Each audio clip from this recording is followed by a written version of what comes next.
各位同學，今日咧老師會同大家講解一下咧點樣喺你嘅 Windows 7啦，或者你嘅遠端桌面上面咧安翻漢語拼音輸入法嘅。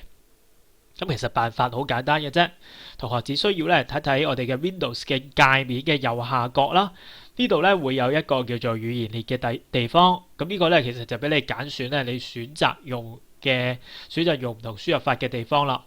咁如果同學發覺咧你唔見咗漢語拼音嘅輸入法咧，咁其實要安裝翻咧，亦都好簡單嘅啫。我哋只需要咧喺呢個位置啦，撳一撳個右鍵，然之後咧我哋撳一下設定值，之後咧你就會見到咧有一個視窗彈出嚟噶啦。咁記得喎，我哋安裝呢個漢語拼音輸入法咧，我哋睇翻個位置啦，就喺中文繁體台灣呢個部分裏邊咧，我哋撳一下其中一種嘅輸入法，然之後咧你就會發覺側邊呢度咧有得俾你撳一下新增，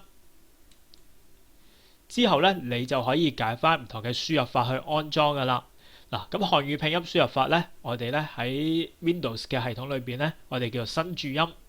咁我哋記得剔一下新注音，然之後咧就撳個確定。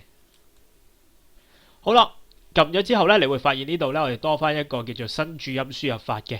咁但係我哋係未做完嘅喎，我哋仲要撳一下新注音，然之後咧再撳一撳個內容，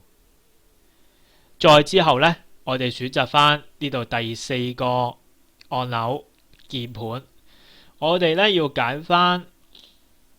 漢語拼音嘅鍵盤，最尾撳下確認，然之後咧呢度撳一下套用，最尾撳確定。之後咧同學就可以喺度咧點樣選擇翻個漢語拼音咧，撳一下，